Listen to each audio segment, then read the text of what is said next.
les camarades qui sont ici. Salut camarades. Camarades, salut. Salut camarades. Camarades, salut. Salut camarades. Camarades, salut. Alors, je dis du courage parce que c'est ce qu'il nous faut aujourd'hui dans notre pays. On peut tout dire. On peut tout dire aujourd'hui dans notre pays. Mais il y a une chose que personne n'ignore. C'est que l'état de droit est en danger. Nous ne sommes plus en démocratie. Sinon, aujourd'hui quand vous parlez, par quelle alchimie, par quel mécanisme, si on était en démocratie, on vous envoie en prison. Aujourd'hui, notre pays compte des exilés politiques, des prisonniers politiques, des prisonniers d'opinion, après près de 28 ans de démocratie. Dans notre pays, le Bénin, une démocratie chèrement acquise au prix du sang par nos aînés. Il faut que ça cesse.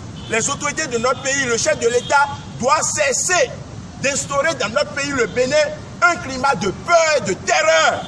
Parce qu'aujourd'hui, tout le monde a peur. Psychologiquement, tout le monde est abattu.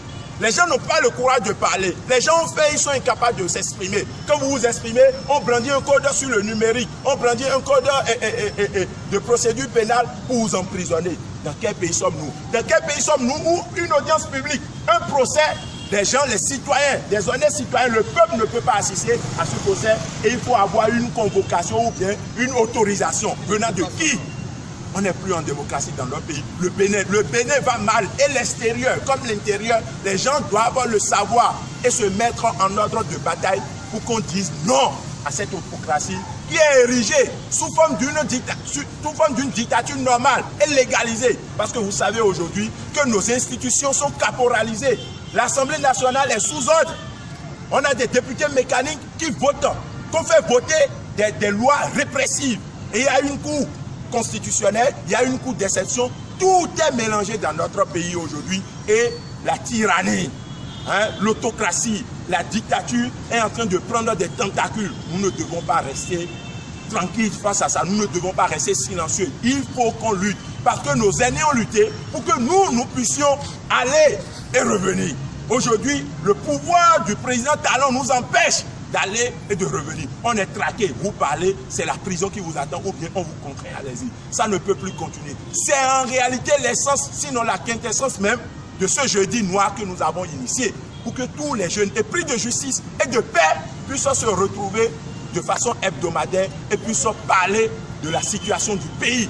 On n'est pas en guerre contre quelqu'un. Nous sommes le peuple et le président de la République doit pouvoir nous écouter et aller sur les orientations que nous proposons. Nous voulons la paix dans notre pays. Nous voulons que les exilés politiques reviennent. Nous voulons que les prisonniers politiques retrouvent leur liberté. Les prisonniers d'opinion puissent retrouver leur liberté. Et que les traques, les acharnements, les menaces cessent dans notre pays afin qu'on connaisse un développement.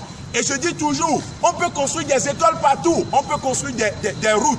Tant que le citoyen ne va pas se sentir libre, il n'y a pas un développement. La liberté, le développement commence d'abord par la liberté. Quand les gens se sentent libres, alors là, ils sont développés. Et après, les autres vont suivre. On ne peut pas sacrifier le capital humain au nom des intérêts égoïstes. Trop, c'est trop dans notre pays. Trop, c'est trop. Trop, c'est trop. Trop, c'est trop. Trop, c'est trop. Trop, c'est trop. Trop, c'est trop. Trop, c'est trop. Trop, c'est trop. Ça suffit. Trop, c'est trop. Trop, c'est trop. Ça suffit. Merci.